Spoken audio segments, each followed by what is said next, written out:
l'Iran ha iniziato la sua offensiva contro Israele con il lancio di droni e missili. Questa operazione militare è certamente una reazione all'attentato subito dall'Iran il 1° di aprile.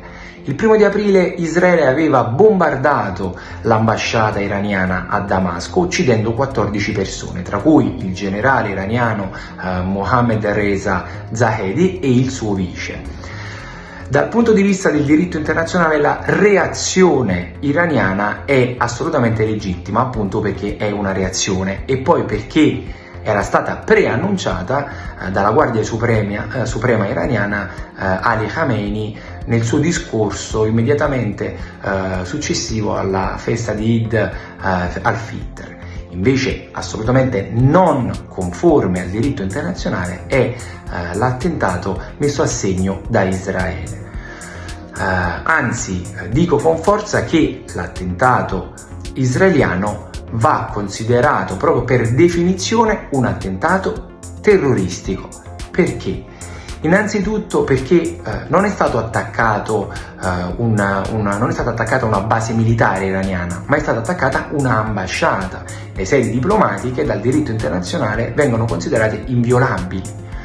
Poi l'ambasciata in questione, l'ambasciata iraniana, l'Iran è un paese non belligerante e questa sede diplomatica si trova su un territorio, quello siriano, appartenente a un paese non belligerante. Quindi proprio per definizione l'attentato israeliano è un attentato terroristico.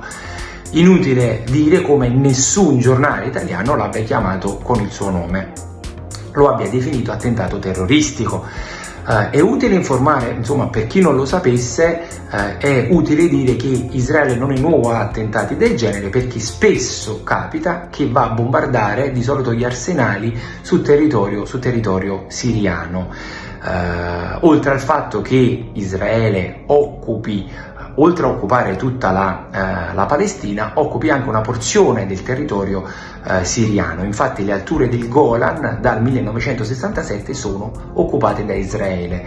Nessuno dice niente, o meglio, l'ONU ha più volte intimato ad Israele di lasciare quei territori che occupa illegittimamente, ma Israele, contando sulla solita impunità, continua a occuparli.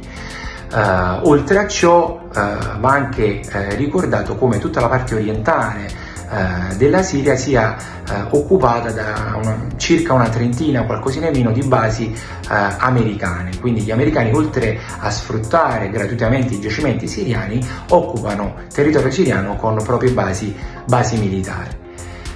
In questo momento storico in cui la Palestina è praticamente messa a ferro e fuoco da Israele, tutta la parte della Cisgiordania in questi giorni, anche se i nostri giornali non ce ne parlano, alcuni paesini della Cisgiordania, quindi paesi palestinesi, vengono bruciati dai coloni israeliani. Ci sono uccisioni di palestinesi innocenti e in questo momento in cui siamo arrivati a 33.600 morti a Gaza, con 2 milioni di senza tetto, 70.000 feriti, un momento internazionale molto particolare. Hezbollah ha fatto iniziare una controffensiva contro Israele, una nave il cui armatore israeliano è stata sequestrata dall'Iran. In tutta questa situazione in cui Israele è evidentemente la causa, in questo momento in cui c'è un genocidio in atto, l'ONU intima a Netanyahu di smetterla e lui se ne infischia, in tutto questo momento storico